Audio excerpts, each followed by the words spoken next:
The Hornets are finalizing their roster by cutting it down ever so slightly. Nick Smith Jr., the next guy waived. There's only one more to go. We'll process the Nick Smith Jr. waive and figure out who's next, all today on Locked On Hornets.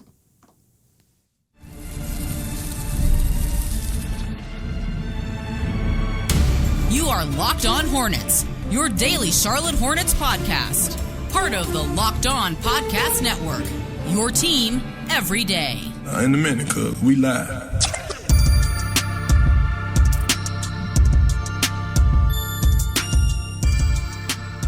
It's Locked On Hornets, part of the Locked On Podcast Network. It's your team every day. Thanks for making us your first listen. We're free and available anywhere you get your podcast, and that includes YouTube. There's Doug Branson, everyhornetsboxscore.com, also a producer on Yahoo Sports Daily with Jason Fitz and Caroline Fenton. And I'm Walker Mail. Listen to me, WFNZ, every weekday from 12 to 3 p.m. Sports Radio, 92.7 WFNZ. This episode is brought to you by FanDuel. Right now, new customers can bet just $5. And if your bet wins, you'll get $300 in bonus bets to use across the app. Download the app today. We always appreciate FanDuel for their support.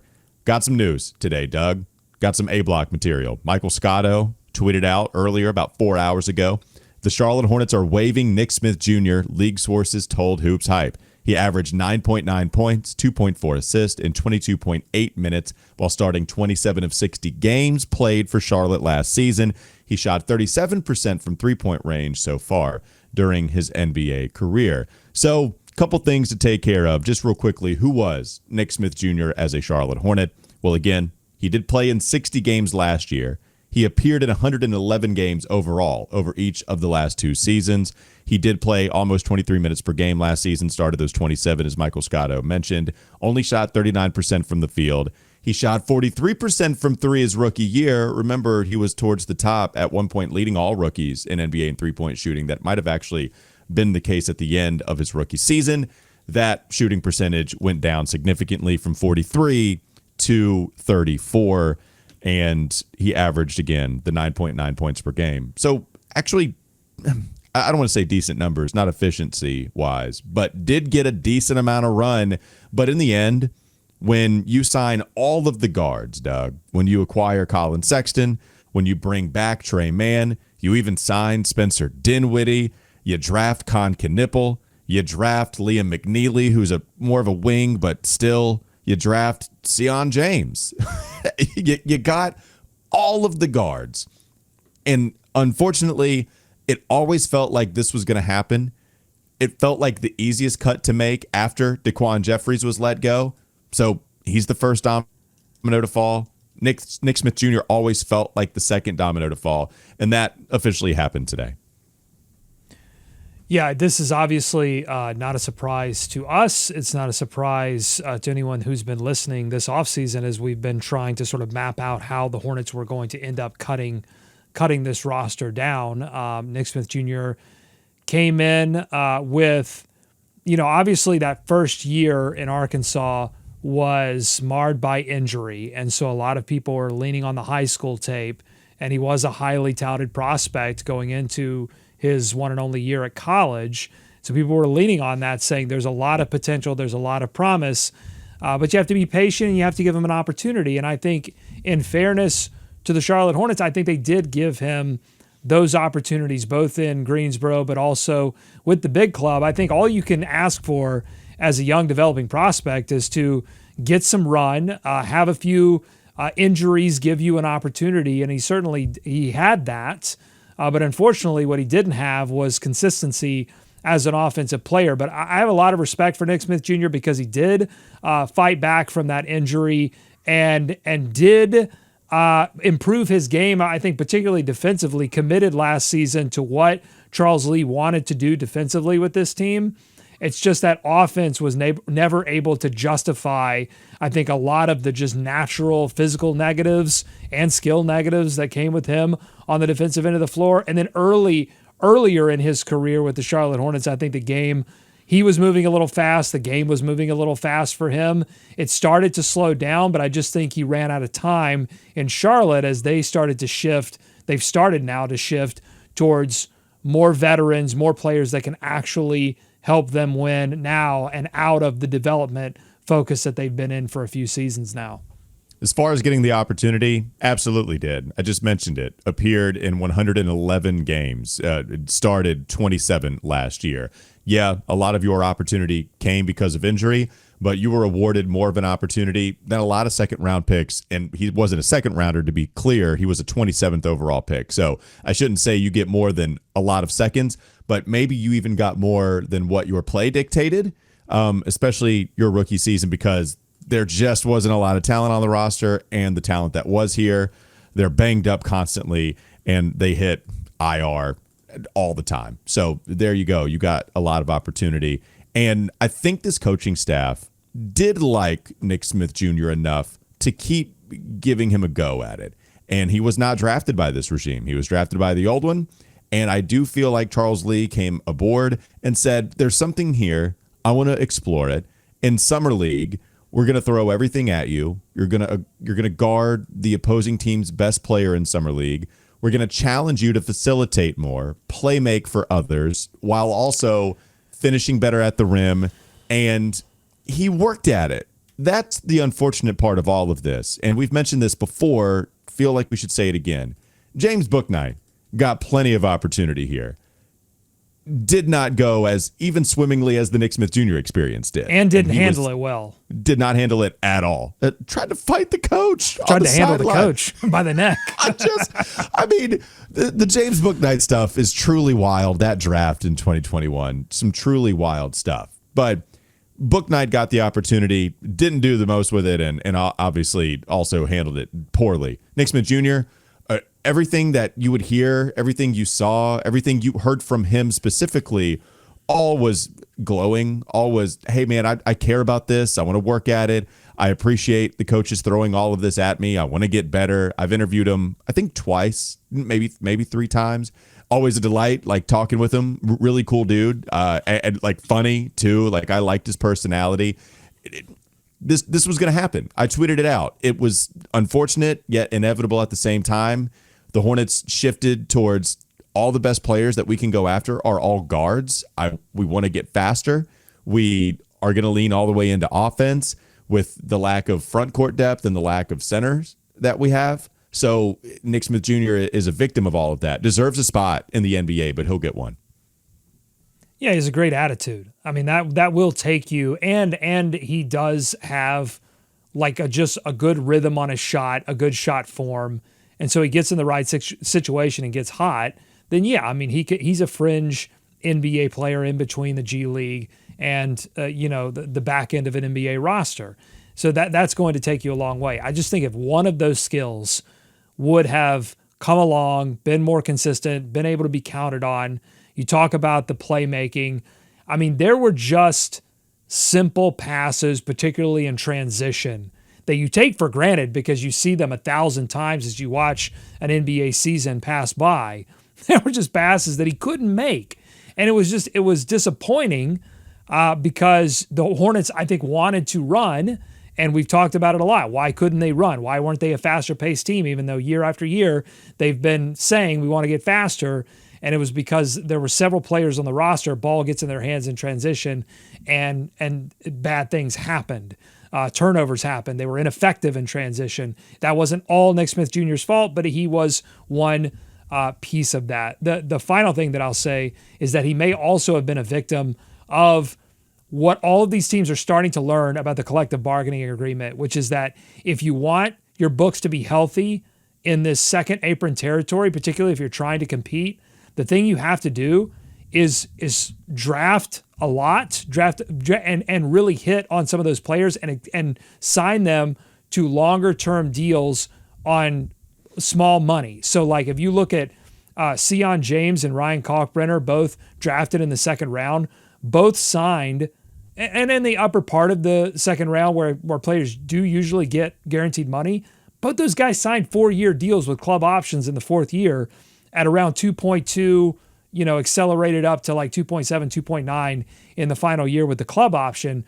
But that gives, particularly if one of Sion James, Ryan Kalkbrenner, or even Lee McNeely, if one of those players hits, it just gives you so much flexibility, both in trade conversations, but also in being able to invest more in the top of your roster and not get yourself into trouble. So you add 4 players, you add 4 rookies, that's going to tighten up the rest of the roster, and he was a victim of that. All right, coming up next on the Locked On Hornets podcast. Bees everywhere! More Nick Smith Jr. discussion. How the Hornets acquired him is actually an interesting story and does feel like the very, very end of, I shouldn't say that, but we're close. We are close to the end of the mistakes made by the Kupchak Jordan era. We'll talk about it more coming up next. LOH.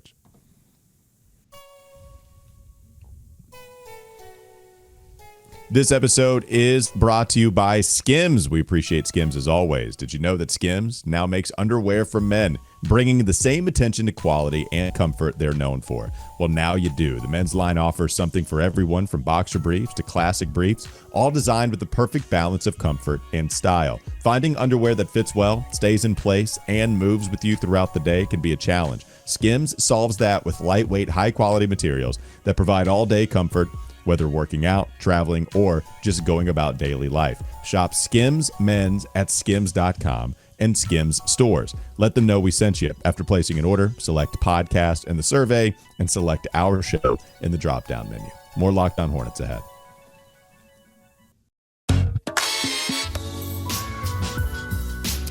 Now we get into how the Hornets ended up drafting Nick Smith Jr. because, Doug, how they acquired him is more interesting than the tenure and how it went. And there's some interesting stuff even there as well. But remember, the Hornets acquired him because in 2022, the Hornets had the 13th and the 15th pick in that NBA draft. Wow. Loved the conversation going into that one. Remember those episodes well. Who are they going to take? One pick in the lottery, just in. One pick just outside the lottery. Seems like a real opportunity to improve the talent on your roster. Okay, so I remember the Hornets selecting number 13 overall, Jalen Duren, a guy that you and I were both very high on, a guy that you and I both loved, and I also remember tweeting out, I know the Hornets too well to understand that the possibility of them trading this pick immediately is all the way here. It's all too possible. Sure enough, they do it, and everybody makes fun of me because I called my shot. I called the Hornets shot for him. They trade Jalen Duren. Not only did they trade Jalen, it was a very weird trade. In fact, Ben Rohrbach of Yahoo Sports wrote this on June 23rd, 2022. In one of the strangest trades of NBA draft night, the Detroit Pistons acquired University of Memphis big man Jalen Duren in a 3-way deal with the New York Knicks and the Charlotte Hornets. And what the Hornets got out of that was the Denver 2023 first-round selection and 4 second-round picks over the next 2 years, all via the Knicks. Okay, so the 2023 first from Denver ended up being the 27th selection in 2023. Thus, the Hornets take Nick Smith Jr. Why was that one of the worst moves of the Jordan Kupchak era, Doug Branson? This is why I'm sicker than you, by the way. Like, if we were to do a sick, because you called the shot, I had hope. I saw the Jalen Duren pick come in, and I thought, fair enough. My ship has come in. Jalen Duren, it's the guy that I've been calling for. Physical, big. Hey, that's exactly what the Hornets needed. Somebody that could just brute force, rebound, knock guys out of the way. How's he doing? He's not an all-star, but he's doing pretty good for a team that is winning basketball games right now. On the team that acquired him on draft night. Still on that team. Okay.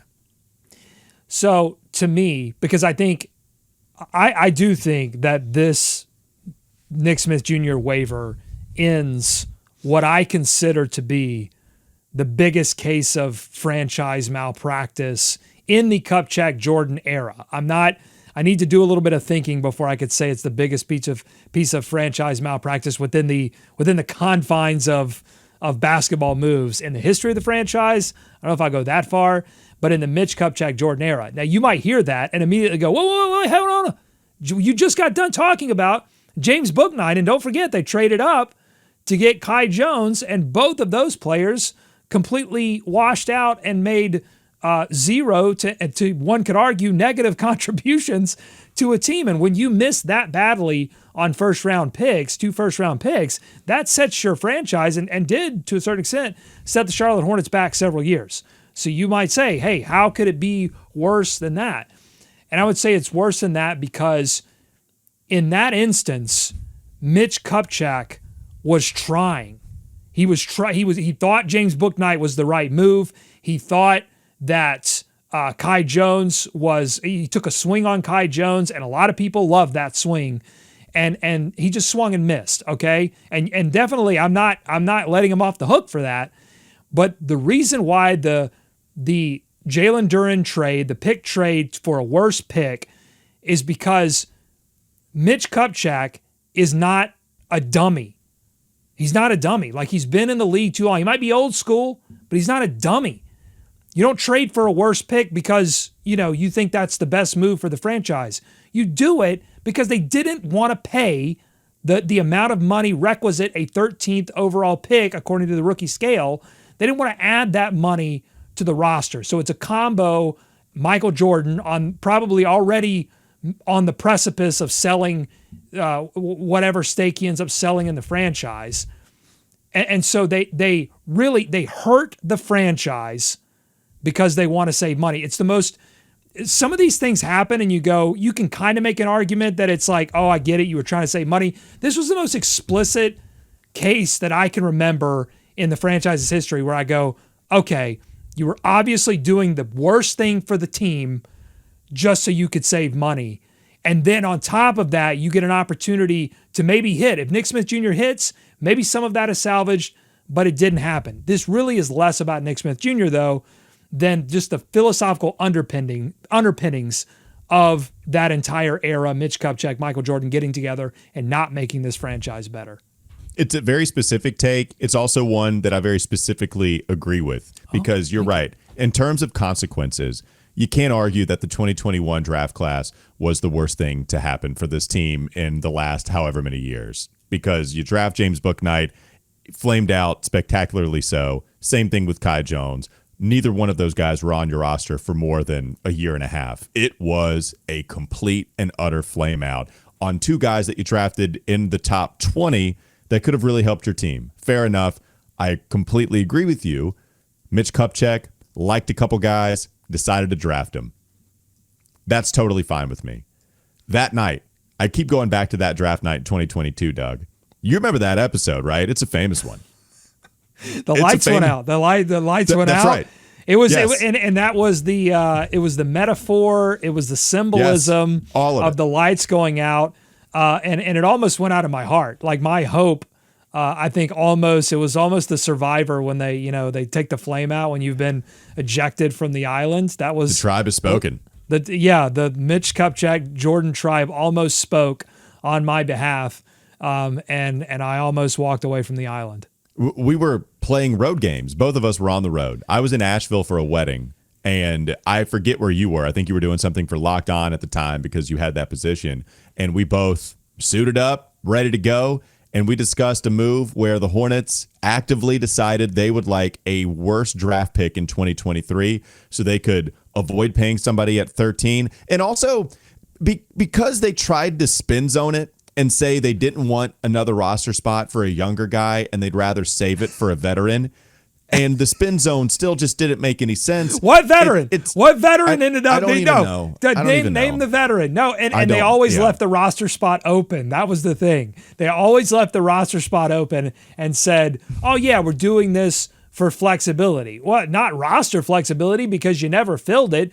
And you could have. I mean, you were plenty injured. Instead, it was all about flexing the wallet and making sure that there was plenty of cash available and to make it make whatever the franchise was, make it more attractive for the eventual sale. It's not even about the consequences of Nick Smith Jr. not being a lot. The process should be questioned all over the place here. Every sense of that process should be questioned as to why you would make a trade, a lottery pick you would send to Denver, a team that was contending for an NBA championship.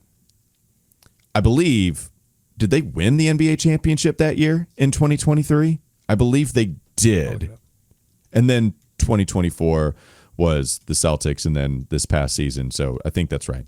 Yeah, 2023 Nuggets. Ended up being the 27th pick next month. A team that was contending for the championship. You decided, we'll take that team's first round selection next year. And instead of taking this 13th overall pick, there were 4 second rounders. We should acknowledge that there were 4 second rounders, but man, that's a real spot to improve the talent. And you're right, the process should be questioned.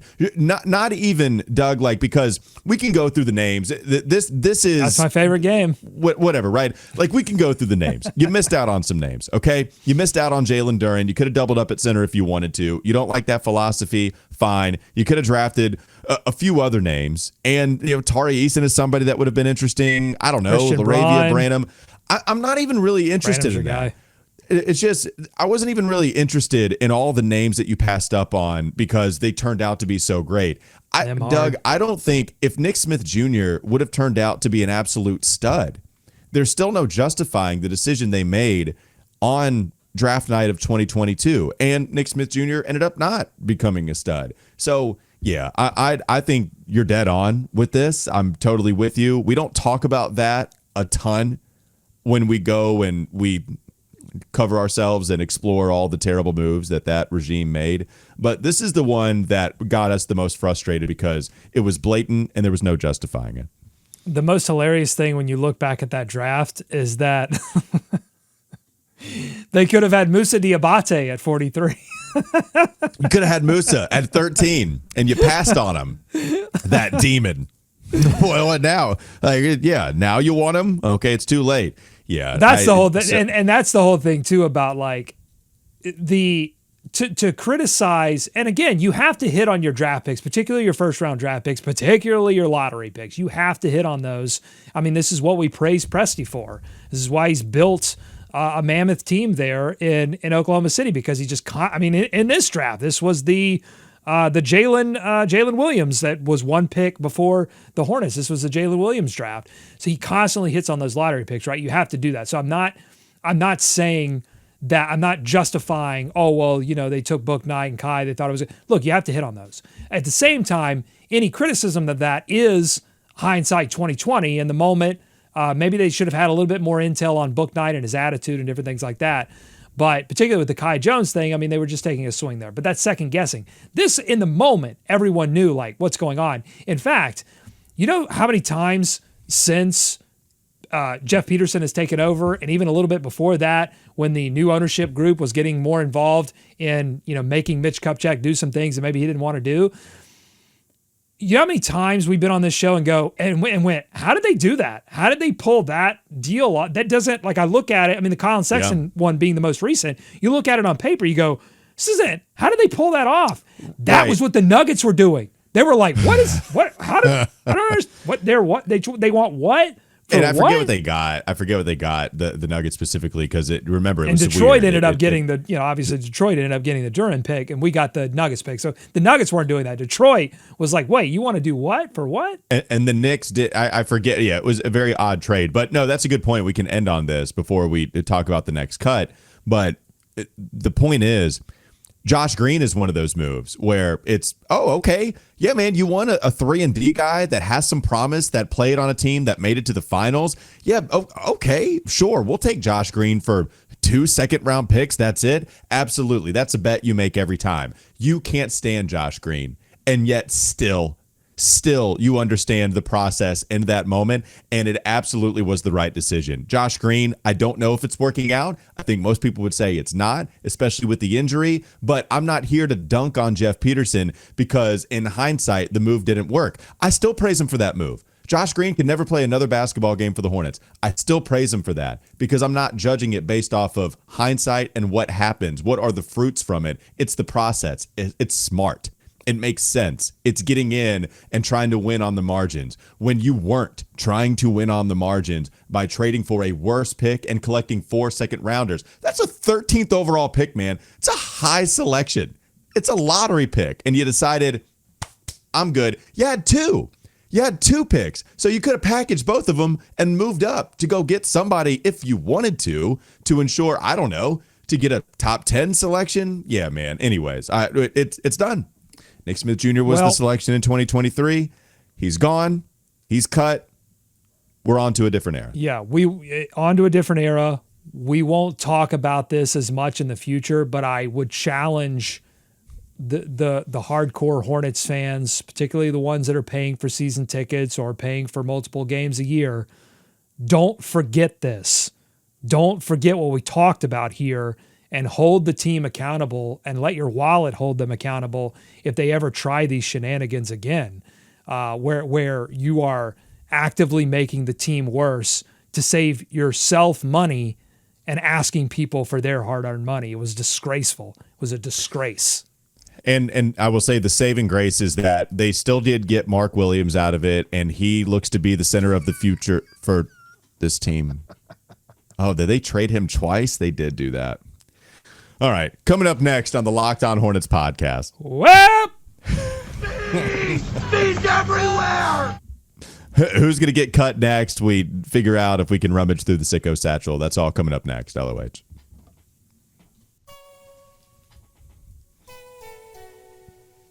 This episode is brought to you by FanDuel. The NFL season, it's here, and FanDuel is making sure you're ready for kickoff with a can't-miss offer. Right now, new customers can bet just $5, and if your bet wins, you'll get $300 in bonus bets to use across the app. It makes every game more exciting, does FanDuel, whether you're watching your team or just keeping an eye on your fantasy lineup. It's quick, it's easy, it's the best way to add a little more energy to your Sundays. So are you ready to play? Download the FanDuel app now by visiting FanDuel.com to get started. That's FanDuel.com to place your first $5 bet. More Locked On Hornets ahead.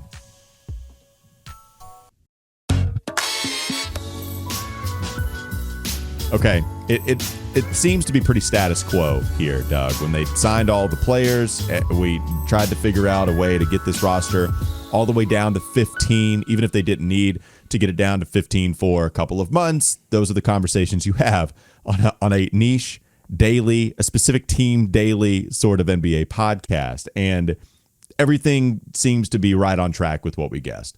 We thought the first cut was going to be Daquan Jeffries. Made total sense. He's gone.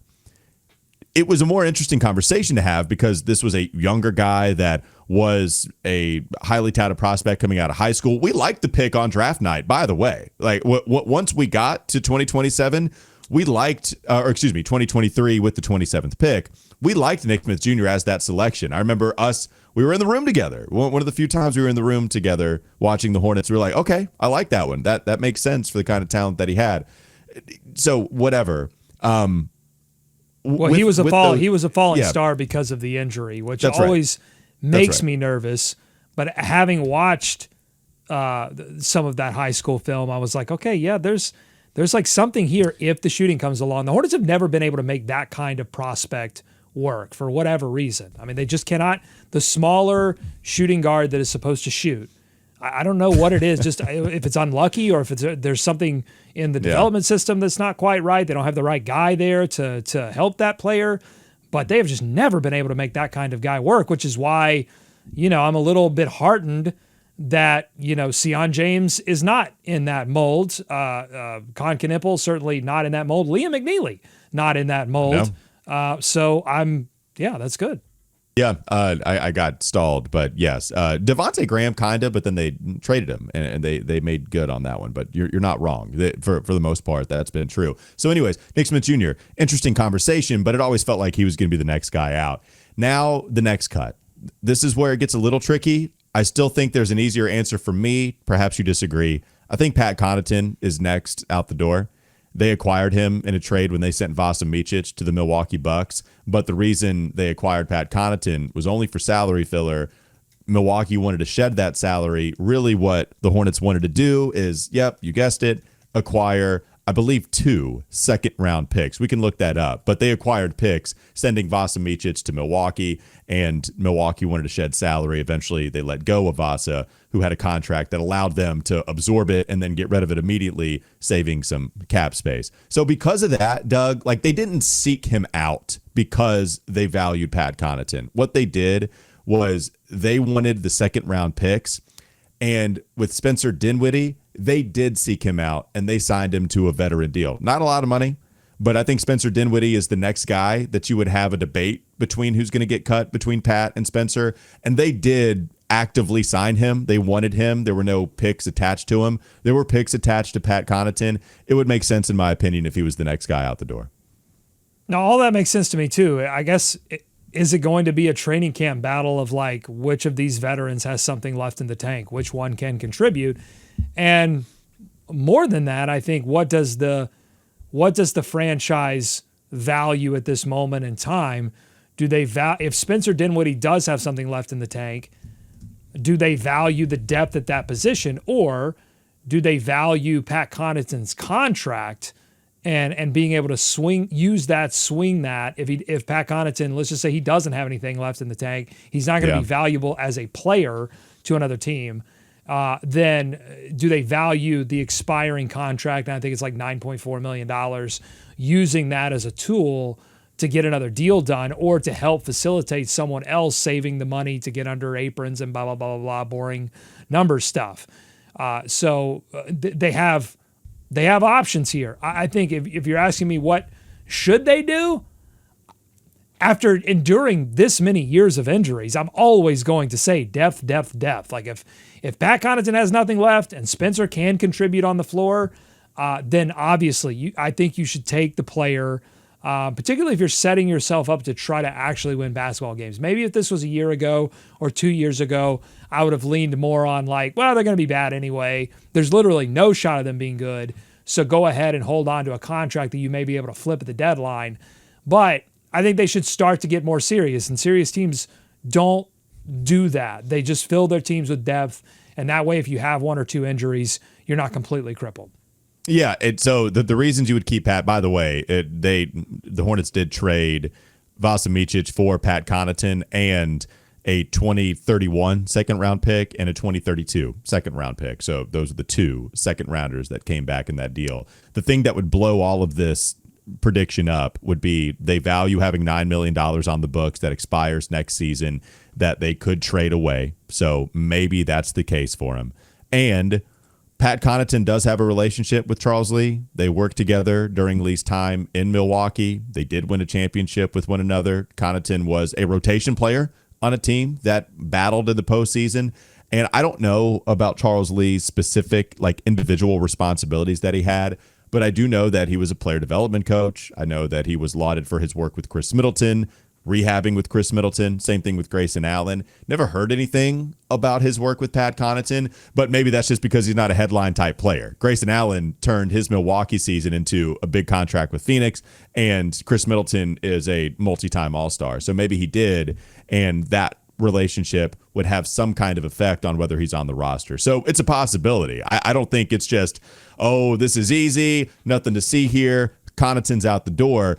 It's just the thing that makes the most sense to me if they went out and signed Spencer Dinwiddie. No, yeah, I'm totally with you. I think this comes down to a maybe just a little bit of looking at it in training camp and then making a call there and saying who's got something left, who can help us contribute. I don't know that they have the answer to that question. One more thing on Nick Smith Jr. before we move on from this.